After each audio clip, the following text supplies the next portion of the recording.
You're listening to an Airwave Media Podcast. Ben Franklin's World is a production of the Omohundro Institute.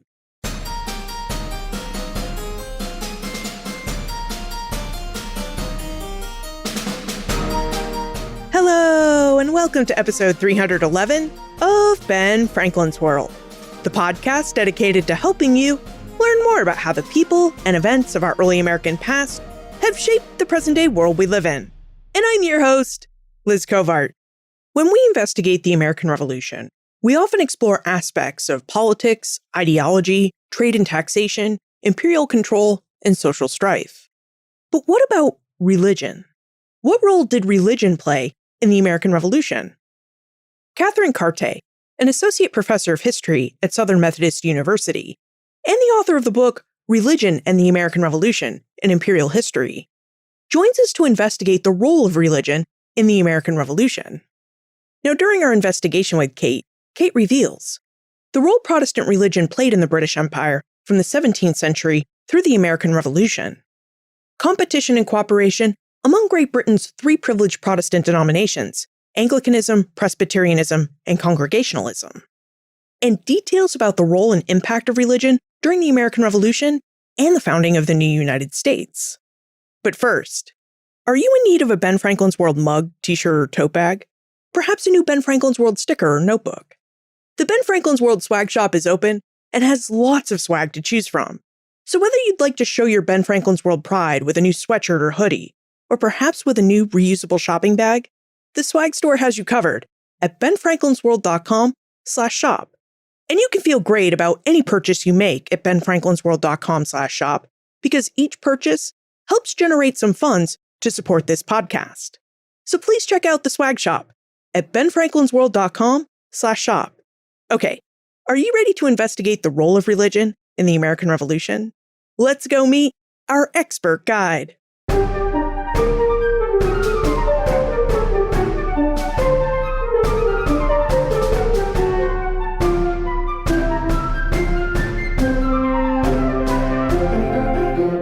Our guest is an associate professor of history at Southern Methodist University in Dallas, Texas. Her research specialty is in the religious history of early America and the Atlantic world. She's an award-winning author who has published 2 books, including her most recent book, Religion and the American Revolution, an Imperial History, which was published by the Omohundro Institute and its publishing partner, the University of North Carolina Press, in 2021. Welcome to Ben Franklin's World, Catherine Carte.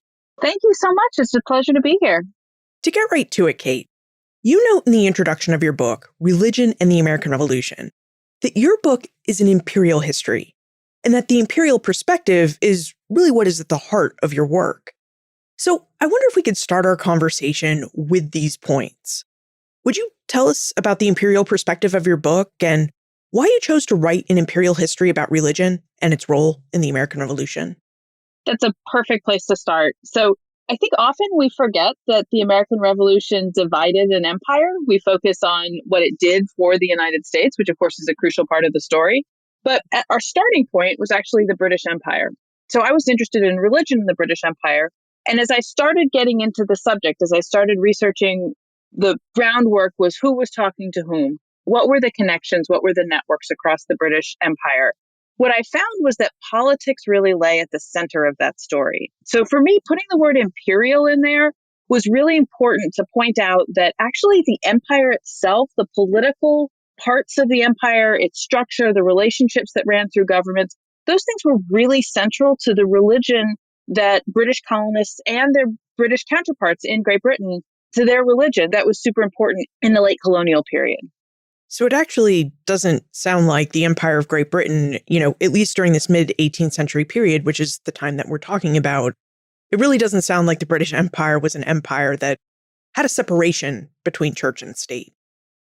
Yes and no. And I think that's why this is such an interesting topic and why the story of what happens in the United States is so interesting. So it's a Protestant empire in the late 18th century. And that means that from a very sort of practical level, religious organizations get a lot of support from the state.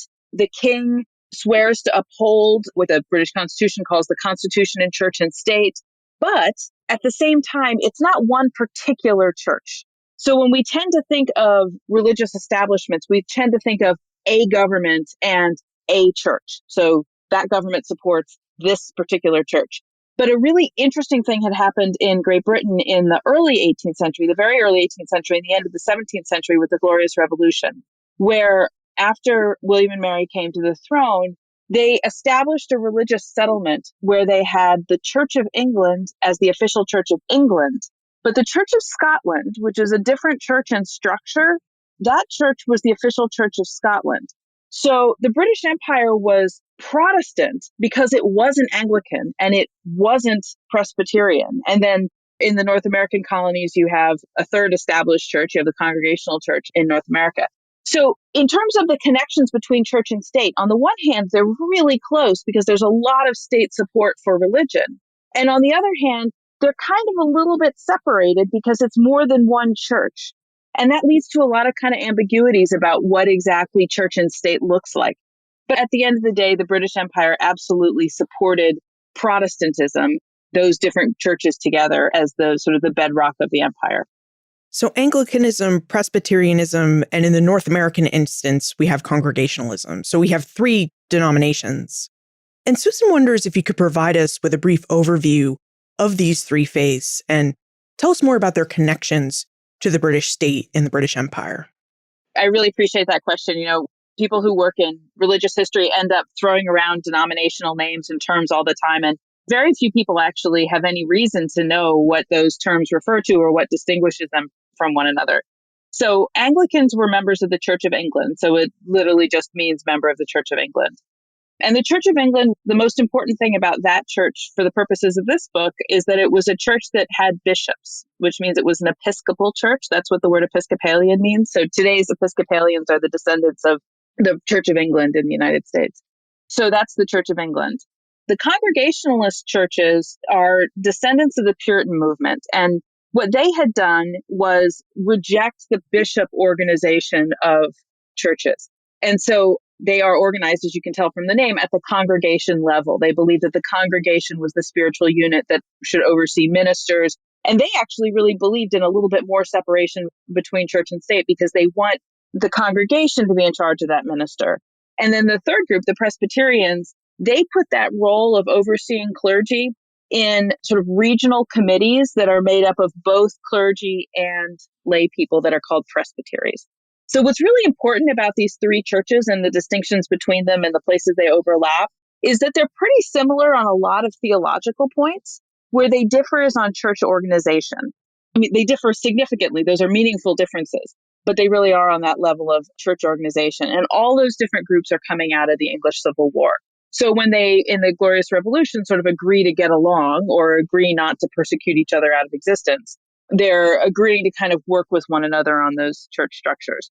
And one of those three churches is established in virtually all of the British Empire, with the exception of Rhode Island and Pennsylvania. But basically everywhere, one of those three churches is established, mostly the Church of England. That's by far the largest. Thank you. That description is really helpful because I really think it allows us to see why scholars like yourself call Great Britain a Protestant empire. And it's because the empire has these three Protestant denominations, and none of them are really the favored religion of the state. The state really supports all three religions.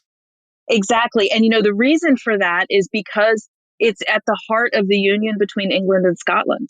And so very explicitly, when issues of church and state come up, you'll have legal actors in the British Empire say, this is a violation of the Act of Union. And as you can imagine, the union between England and Scotland is a really deep and important issue within British politics. It's really core. It's far more central than anything that has to do with colonial religion. And so because that's the bedrock that this settlement is based on, it makes it really, really kind of solid across the empire. It's not something that the British Empire would willingly change. We've talked about three Protestant faiths in Great Britain, but in the North American context, many people will say, well, don't forget the Quakers, don't forget the Lutherans, don't forget the Dutch Reformed Church, don't forget the Moravians.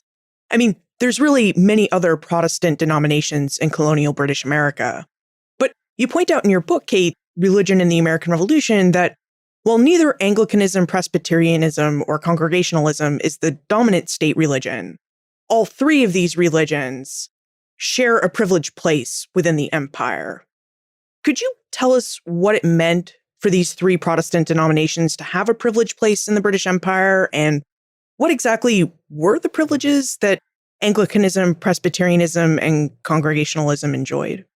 Well, the most basic one is tax payments in some part of the empire, right? So in all three of those denominations support the idea of religious establishment because they benefit from it in a major portion of the empire. So that's kind of the most basic thing. But I think the other way to come at this is to think about the idea of legitimate religion. And it's an idea that I think we run into today when we kind of think, well, that's a joke religion, or, Church of the Flying Spaghetti Monster is a long-standing kind of satire movement on religion, right? And it's intentionally saying this isn't legitimate religion. So what the British Empire did was really define the boundaries around legitimate religion. And it looks like established Protestantism. So it means you have churches that have ministers, and ministers have particular sort of privileges within the state. It means that the theological disputes you have between each other, the state isn't going to get involved in that. That's considered sort of normal difference of opinion. Whereas somebody who's standing on the street corner and burning Bibles, that's a criminal act to the state. That's not legitimate religion. So the state is allowing the kind of normal activity that goes on within these churches. And by the way, within all those other churches you mentioned, right? With the Lutherans and Dutch Reformed and Moravians and Quakers and all those groups, they're kind of beneficiaries of this system because what they do is considered legitimate also. So they kind of get these sort of protections as long as they continue to play by those rules.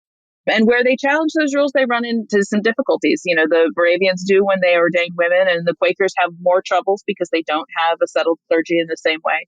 But for instance, in particular, foreign Protestants who are welcome in the empire, foreign Protestants are just fine in this system. And so the state kind of puts boundaries around what religion should do. And first and foremost, religion should be loyal to the state, right? So religion cannot disrupt the state. You mentioned earlier that after the Glorious Revolution of 1688, England and then Great Britain becomes a Protestant empire. And this Protestant empire is a place with a strong Protestant faith and a strong Protestant identity. Kate, how normal or unusual was it for England and Great Britain to be a Protestant empire during the 17th and 18th centuries? Well, in Western Europe in the late 17th century, you have the world divided into Protestant and Catholic empires. And of course, William of Orange, who comes and becomes the monarch in England, is coming from the Netherlands. So you have a sort of alliance of Protestant countries. The term they use for it is the Protestant interest, which operates in foreign politics. But England and then Great Britain is by far the dominant force in that system. So they kind of overwhelm, the Dutch and the Danish and the other much smaller fellow travelers there. And then on the other side, you have the Spanish and the French, particularly the French, who are Catholic. Of course, the word that Brits would have used in those days would be papist. It's a slur, meaning that they're subject to tyranny. They embrace, awful tyrannical popes and monarchs that are intending to take over the world. So it sets up this kind of clash of cultures between Protestant empires and Catholic empires. And that was really important to British political life and also to North American political life. The idea that the Catholics were the others who were the enemies. And it justified a lot of political action. When we've spoken with other scholars about religion in early North America, and these are scholars who study French America or Spanish America, they talk a lot about how the French and Spanish used Catholic missionaries, usually from the Franciscan or Jesuit orders, to go out into indigenous communities to try and convert Native Americans and to extend their imperial holdings throughout Native North America. Is this something that the British tried to do as well with Protestant missionaries? Absolutely. The Church of England does it in a fairly broad-based way through the Society for the Propagation of the Gospel in Foreign Parts. And then the various New England groups send out missionaries too. And this is a place where you can really see the Protestant empire kind of in action, because the leaders of all of these different denominations, they all agree that the goal of the Protestant empire is to ensure that Protestantism, which is the true faith, comes to the people that they are meeting through the process of empire, whether that's enslaved people or indigenous people. And so they have their armies of missionaries too, and they really make villains of those Catholic missionaries. They are there in part to push back against that force that the Catholic empires have been sending out. Is there perhaps an on-the-ground example you could give us of this Protestant imperialism at work in North America? And by Protestant imperialism, I do mean the British missionary work that we've just been talking about, which you happen to call Protestant imperialism in your book, Religion in the American Revolution. Well, one good example that I talk about in the book a bit is this society that New Englanders tried to found in the 1760s, which would have been, had it gotten off the ground, the first missionary organization based in the colonies. So it's an important part of these structures of imperial Protestantism that the money's always coming from Great Britain, and then the sort of foot soldiers are the colonies. But the people in Massachusetts wanted to found their own missionary society. And so they were eager to send out missionaries. They had been working with British societies and sort of they knew how to kind of find the missionaries and send them out. They wanted to do their own. So they organized a missionary society and they passed a law to support it. And then when that law sort of went up the food chain, the hierarchy of the Church of England got wind of it and got very upset and said that this was going to compete inappropriately with Church of England missionaries. They couldn't really say that explicitly because you can't make any political room out of competition in that world, right? They're all supposed to be working for the good cause. So they say, well, we can't actually object to this, but so the way they work around it is that they point out that these Massachusetts missionaries will be too far from the imperial administrators who are dealing with indigenous policy and that it'll be disruptive to indigenous policy. And they ultimately get the project quashed.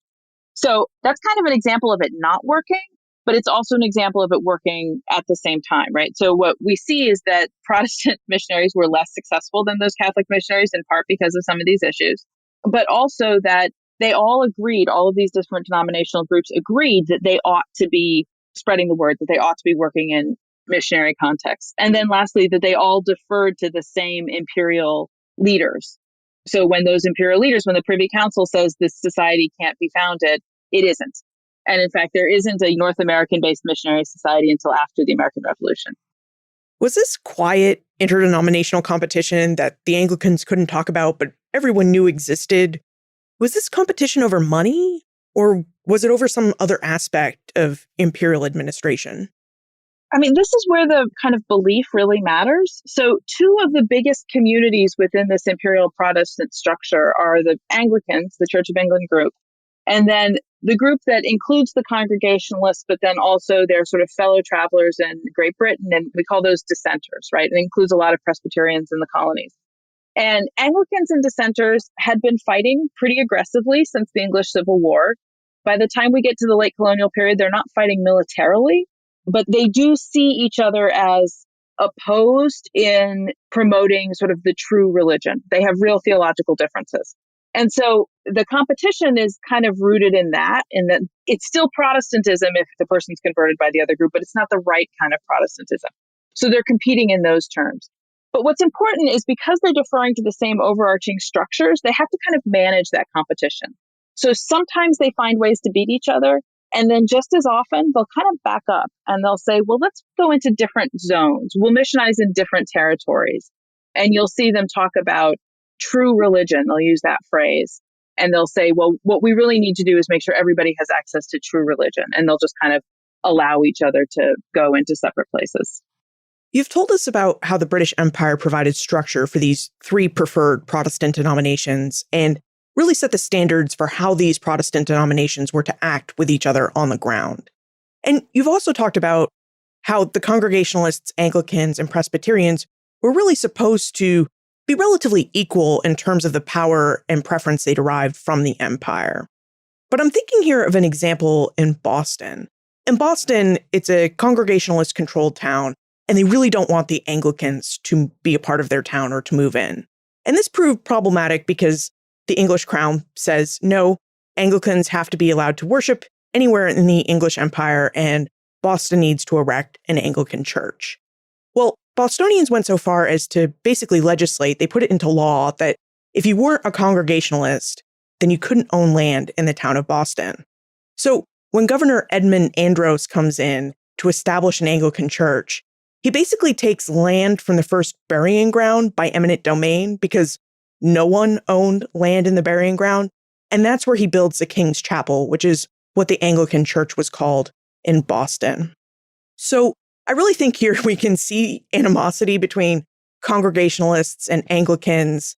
And I'm just curious, what is the structure of denominational power in these early American cities? And was it unique for these imperial privileged denominations to actively compete against each other on the ground in the English and later British North American Empire? So it changes over the course of the 18th century. So in the late 17th and early 18th century, you see some of that stuff a little bit more aggressively. And actually in Massachusetts, an interesting thing happens where after the new charter comes in 1692, they have to tolerate Anglicans. Massachusetts has to tolerate Anglicans. That's part of the Glorious Revolution for Massachusetts. So the Anglicans can legally be there without being persecuted. However, that doesn't mean anybody has to like them. And they struggle with a certain amount of persecution and just difficulties. And early 18th century Anglican leaders actually appeal up the chain of command up to London and say, it's wrong for there to be a church establishment in North America that is not Church of England, arguing that, in fact, leaving the Scotland issue aside, these are English colonies, they're not British colonies, and they should have the Church of England established. And the Solicitor General in England says, no, that's actually not the case, that Massachusetts and Connecticut can have Congregationalist establishments. And that's kind of typical of what happens, is that you'll get one group that's pushing really hard one way or the other. There's some pretty intense persecution in Virginia in the 1740s and 1750s too by Anglicans of dissenters. And they'll kind of appeal it up. And authorities in Britain will say, you're taking it too far. Nobody's going to win this fight. The fight can still go on the ground in the colonies. People continue to dislike each other on denominational grounds. So it's not that everybody loves each other, but that no one can win. We've really been laying a lot of groundwork here, getting the context that we need so that we can really understand where religion stands in the empire's North American colonies by the mid-18th century. So, Kate, by the 1760s and 1770s, the eve of the American Revolution, where does religion stand in the North American colonies?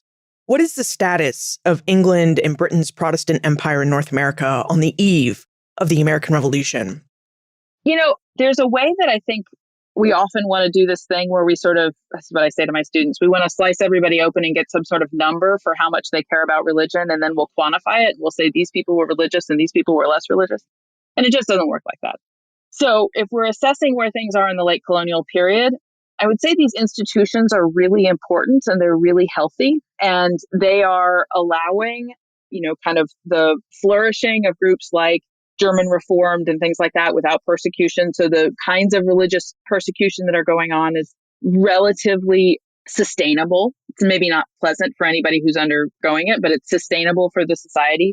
One measure of that is that Protestants are not making their choices about where to migrate in the empire based on religion for the most part. Foreign Protestants are being recruited to places like Georgia and Nova Scotia, the last founded colonies. The British, when they want to increase those colonies, they're eager to bring in Huguenots. They're eager to bring in German Protestants. So there's a certain amount of comfort for legitimate Protestants across the empire.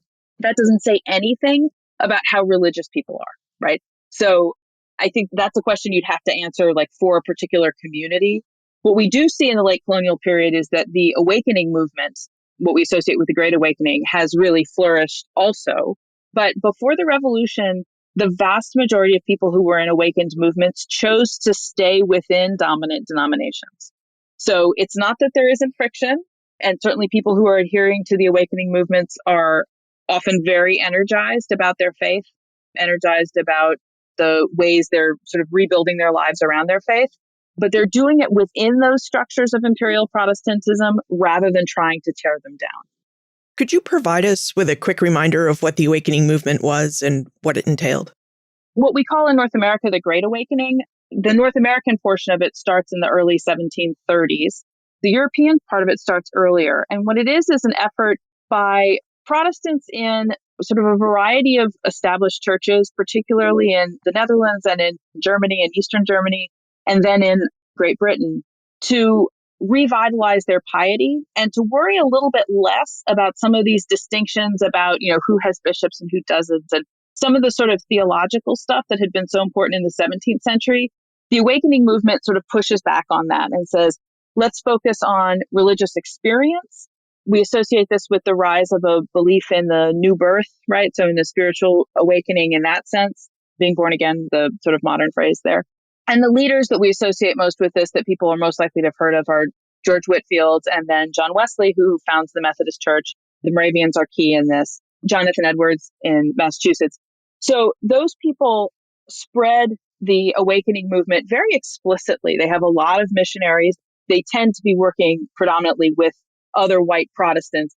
They do have missionaries to non-whites, but fewer in this early period. And they are spreading that movement within those denominations. And it's quite disruptive because they embrace revivals and they embrace a more emotional style of religion. So that is disruptive within late colonial religion. But like I said, it's staying within those denominations before the American Revolution. Thank you for that reminder. Now, there are many causes of the American Revolution, but one of the biggest causes was that during the French and Indian or 7 Years' War, Great Britain had doubled its national debt and doubled the size of its empire by adding colonies all over the world to its control. So one of the biggest consequences of this war was that Great Britain needed to raise revenue to pay off its debt, and it needed to develop a more robust and centralized system for colonial governance. I mean, how else are you going to control colonies all over the world? But in North America, the colonists resisted this need to raise revenue, and it resisted the need to centralize governance under a more controlling imperial system. And we can really see that resistance in the protests that we talk about when we talk about the American Revolution. So one of the instances of revolutionary protests that took place, and this is where many scholars of religion begin their discussions about the American Revolution, is with the Anglican bishop controversy. Kate, we need to take a moment to talk about our episode sponsor, but this controversy is where I think we should dig in and start when we get back. Hi, I'm Carolyn Eastman of Virginia Commonwealth University, and my newest book, The Strange Genius of Mr. O, The World of the United States' First Forgotten Celebrity, is out now. During the early 19th century, James Ogilvy was the very face of eloquence. He had been a burned-out immigrant schoolteacher who discovered that he had a real knack for the spoken word, delivering thoughtful and passionate speeches. And in 1808, he decided to abandon the schoolroom and undertake a career as a traveling public speaker. The reason why Ogilvy matters so much to the history of early America is that he was, in essence, the first great public speaker who vast numbers of early Americans were able to see. He was somebody who was terribly eager, not just to make a name for himself, but also to help Americans imagine a kind of, maybe not unity, but at least he could get them unified in thinking together about the same subjects. And he succeeded. One of the most remarkable things about his story is how long he succeeded in doing exactly that. Be sure to pick up your copy of The Strange Genius of Mr. O wherever you buy your books. And if you'd like to purchase your copy of The Strange Genius of Mr. O at a 40% discount, visit benfranklinsworld.com/Mr. O and use promo code 01BFW. That's benfranklinsworld.com/Mr. O and use promo code 01BFW. Kate, would you tell us about the Anglican bishop controversy? And Dan would really like to know what role this controversy played in creating pro-revolutionary sentiments. So that's a great question. And you're right, we tend to frame it in terms of the sort of growth of the empire and the challenges caused by the growth of that empire. But the need to have a Church of England bishop in the colonies actually way predated that. So as the colonies had been founded, religion had not sort of been chief in the minds of most people, most of the founders of those colonies. And so the colonies where the Church of England was established did not have any local bishop. And this was a big problem for the Church of England. So it's the largest church in the empire, but all of its bishops are in England and Wales. So the American Anglicans, many of them are eager to have a bishop in the colonies. But the complicating factor here is that bishops also sit in the House of Lords, and creating bishops with political power, without political power, is a really complicated issue for Parliament. And there actually hadn't been new bishops created in over a century, I think, in Great Britain. So it's not an easy process to just sort of plop a bishop down.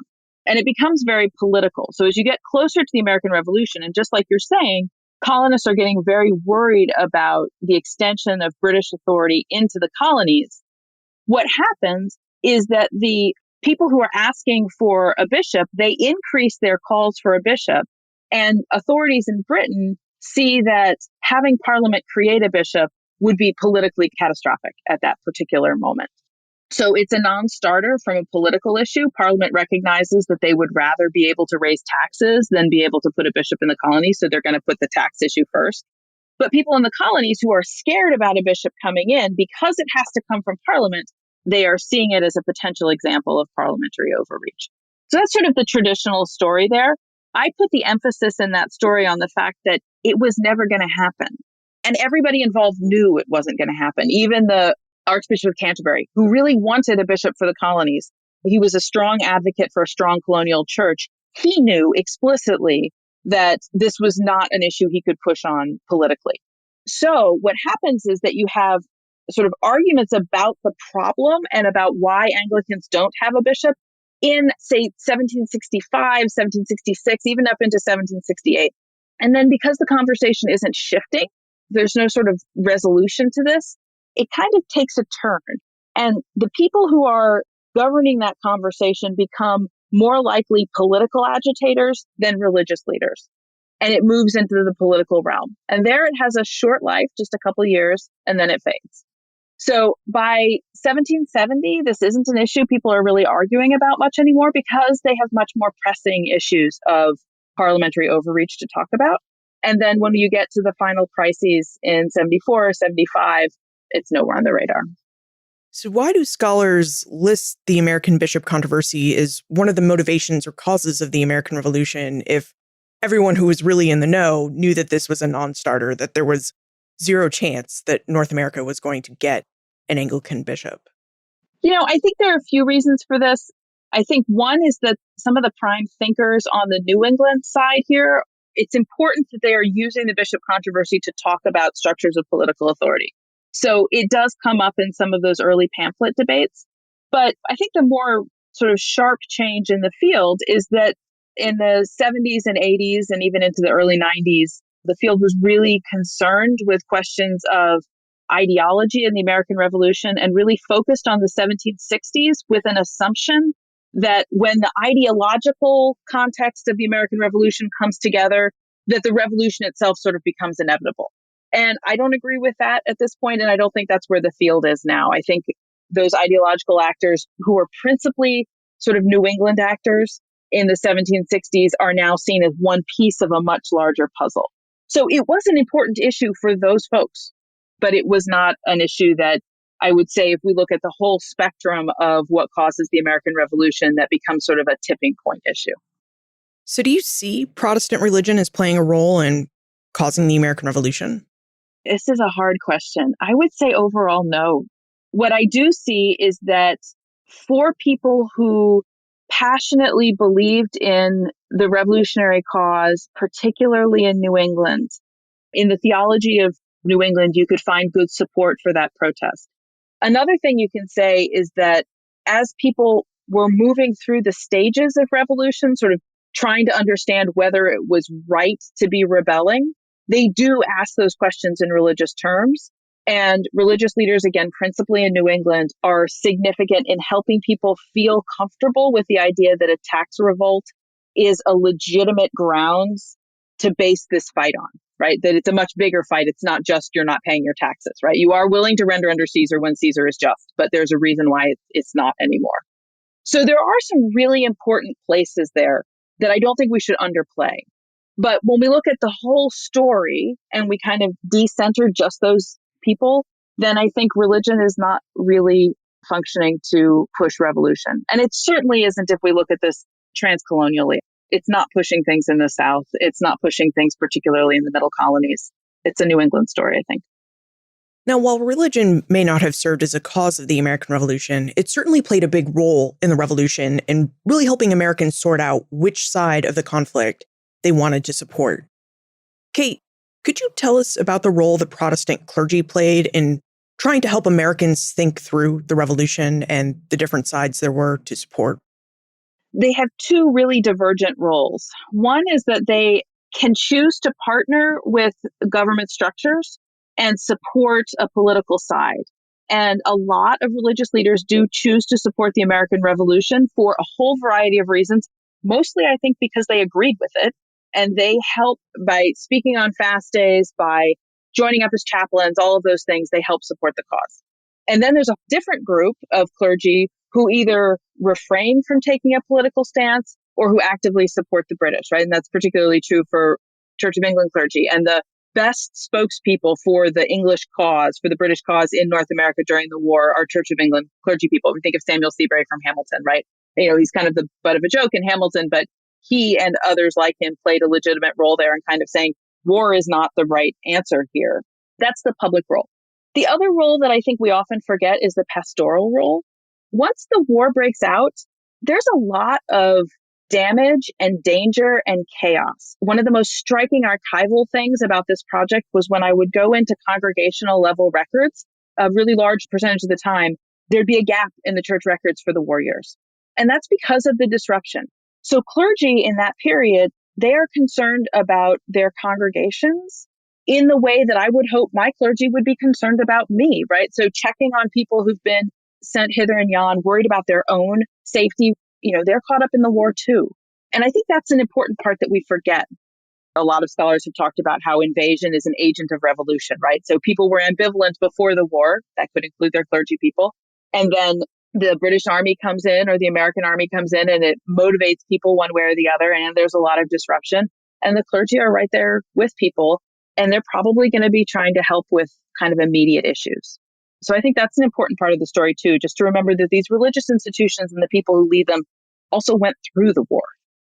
Another aspect that I found really interesting while reading your book, Religion in the American Revolution, was just how much turmoil the revolution caused, specifically for Anglicans and Anglican clergy. It really seems like the Anglicans had really tough decisions to make as to which side that they would support. Could you tell us what made it so tough to be an Anglican during the American Revolution and why their experience was so rough? Well, so this is a place also where I think institutions really matter. So an individual clergyman in the Church of England, probably in a southern colony, that's where the majority of them were, would have to make a choice about who to support and how to support that side. So their oaths of office, their oaths that they take as part of becoming ordained as clergy, require them to swear allegiance to the Church of England and the King. And as Peter Walker has argued, this is a really important spiritual event, this oath. This oath has spiritual content. It's not just a kind of lip service. So for them, they have an obligation to follow the church. And also the Church of England is unequivocally clear that the rebellion is wrong. So if they choose to follow the revolution, they're breaking with a spiritual connection and also with their hierarchy. And there's no American body to buffer that because there's no organization of American Anglican clergy across the colonies, right? There's no sort of structure there that's going to buffer them. So they're faced with their congregants. Now, the majority of their congregants, or in many places, many of their congregants are going to be following the revolution. If we think about a place like Virginia or Maryland, where revolutionary spirit was fairly high. So are they going to follow their local congregations? George Washington is an Anglican, right? So there are plenty of visible Anglicans who are supporting the American Revolution. They can go that side, but then they've ruptured with their church. And also there's a belief in the southern colonies in particular that the Church of England itself might represent British authority. They don't really think that before the war, but once the war breaks out, they're willing to stop paying for the Church of England. Let's put it that way. So they might be losing their income, right? So these are really complicated choices. We see people like Jonathan Boucher. I don't know if that's Boucher or Boucher. I've asked lots of historians and I've never heard a uniform agreement on it, but we'll call him Boucher. So Jonathan Boucher ends up going armed to church. And then he flees to England. And a lot of people make that choice, or else they flee to Nova Scotia. And then there's this famous story about Muhlenberg, Peter Gabriel Muhlenberg, who joins up as an American military leader, apocryphally from the pulpit. That's probably not true. So you'd see these really sort of stark choices on that side. That's a really helpful explanation because I think we can definitely see how religion played a role in helping people to consider which side they would support during the Revolution and Civil War. Now, another aspect that I found really interesting while reading your book, Religion and the American Revolution, was the role that the Franco-American alliance played in religious discussions in revolutionary America. You mentioned Hamilton Cape, and if you go to see that play, the French were a godsend. They help at the Battle of Yorktown. But when we look at the larger picture you paint in your book, there seemed to be a lot of talk about religion when it came to the French and American alliance. Could you tell us more about the Franco-American alliance and how this alliance really challenged some American Protestant ideas about religion? Allying with the French is a no-brainer for the Americans from a military perspective. And there are plenty of people right from the beginning of the revolutionary moment, revolutionary leaders who are eager for that to come together because France is Britain's historic enemy. So that it seems like a good source of funds.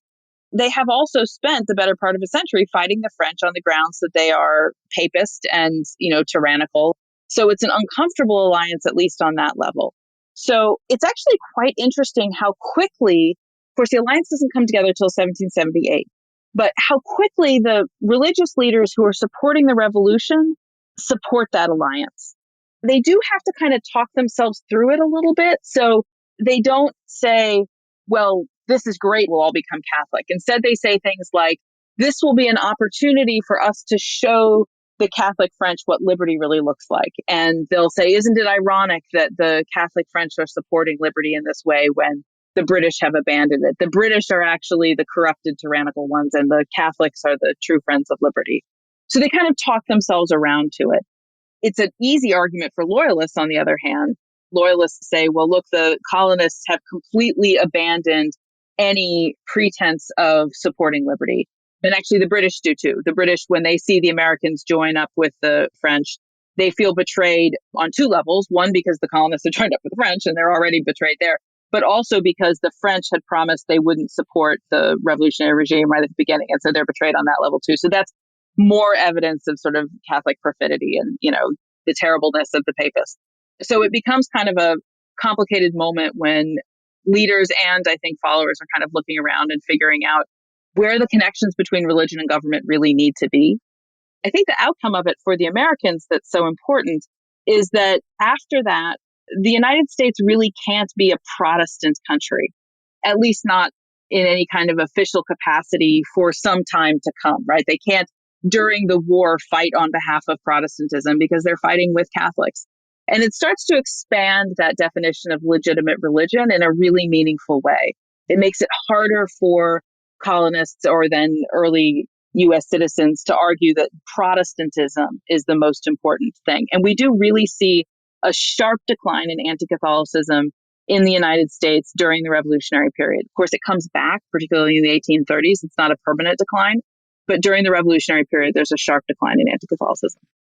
So what happens to religion in North America after the United States achieves its independence from Great Britain in 1783?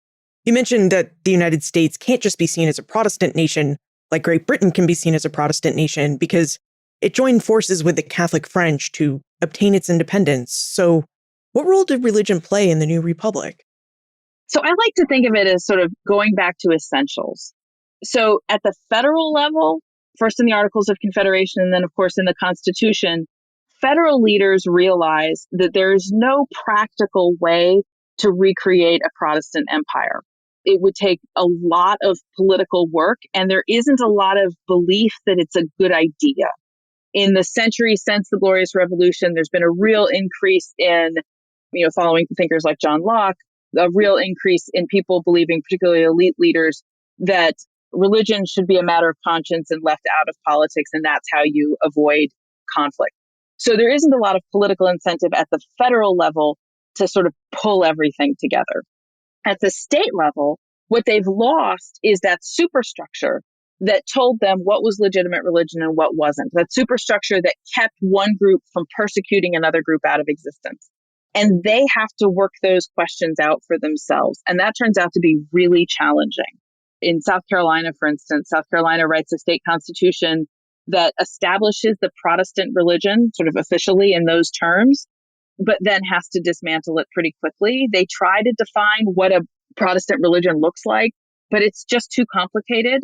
And there are a lot of voices that don't want any kind of connection there.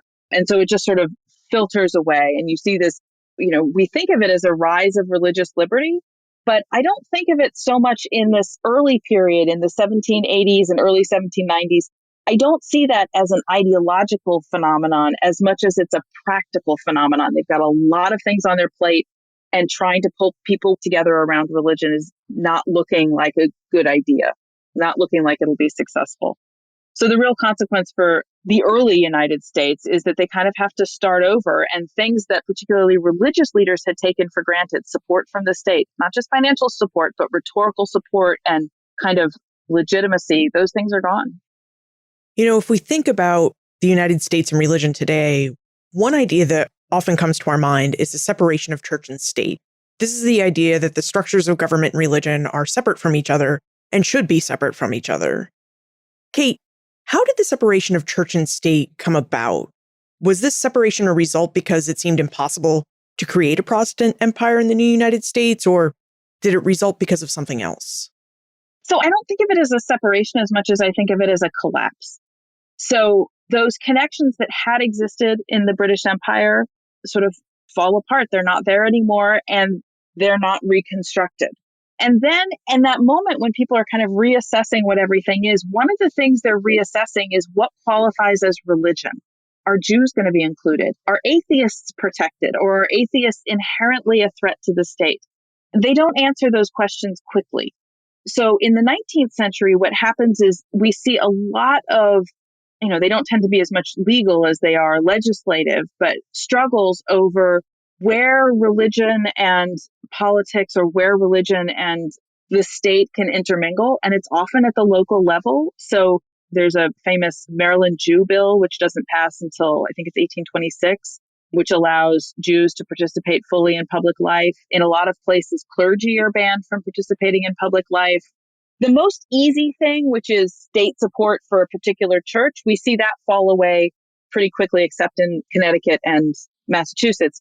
But the more complicated issues, and people like Sally Gordon and Alyssa Pennick are working on this stuff in really interesting ways. The more complicated things are like, who gets to own property? Does a church get to incorporate? So I don't think that separation of church and state is a clean idea. It's true that that phrase is old. It predates Jefferson, I'm pretty sure. And Jefferson, of course, talks about a wall of separation between church and state. But that's not a legally binding document. It's a letter that he writes to some Baptists. And even in the 20th century, you get things like the Lemon test, Supreme Court test, trying to define, exactly what does it mean to have church and state intermingled. We haven't got it sorted out. So I really think of this as a sort of permanent argument in American political life, rather than I think of it as something that gets settled. It is interesting because when we talk about the separation of church and state, we do talk about it as if it's a settled idea. And yet it sounds like on the ground, even today, it's really not a settled issue. No, it's not here in Texas. I can tell you that for sure. Kate, what is one thing you wish more people better understood about the role of religion in the American Revolution? I wish they thought of the revolution as really painful and disruptive for religious communities. And I think that in part because I think that about all wars. We have to remember that war is destructive and painful, and it involves the rupturing of communities, particularly a civil war like the American Revolution, something that splits a polity that had functioned for a long time. And so if we start from that place, if we start from realizing that a lot was broken by the war, causes us to kind of look backwards and see there was this thing before that got broken. There was this Atlantic imperial Protestantism. And then on the other hand, it causes us to look forward and say, the people who start putting things together in the early republic, they have memories of what they've lost, and they're working with tools they didn't pick. And so there's a lot of anxiety in the early republic about the place of religion in public life. There's anxiety from people who don't want it, and there's anxiety from people who do want it. Amanda Porterfield's book, Conceived in Doubt, is brilliant on this. There's just a lot of anxiety. That's what I would put back in. Now we should hop into the time warp. This is a fun segment of the show where we ask you a hypothetical history question about what might have happened if something had occurred differently, or if someone had acted differently.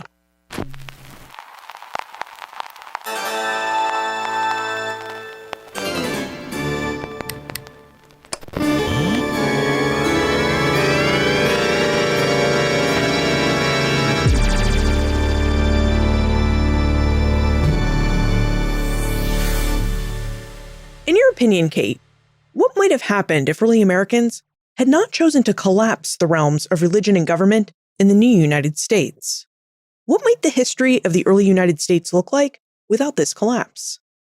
If the federal government had found a way to build the United States as a Protestant country, there's a lot of religious nationalism in 75 and 76. So if that had carried forward into a structure, and it would have to be kind of a three-part grouping of Anglicans in the South, or Episcopalians then in the South, and Presbyterians in the Middle Colonies and Congregationalists in the North, if those three groups could have collaborated, it's possible we would have seen the United States move more towards a European-style church establishment where they are now, where there are generalized funding for sort of official or heritage churches, but a much stronger social state that goes along with that.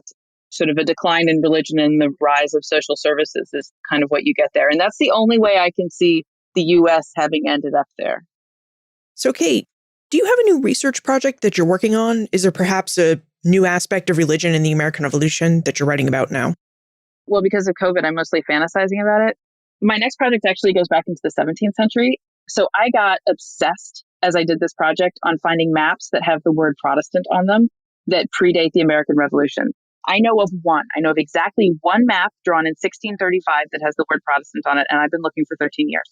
So in my fantasy world, your listeners will send me 25 more, but I am interested in specifically in cartography and religion and how, before we get to thematic maps, how we use religion to understand space, specifically human difference.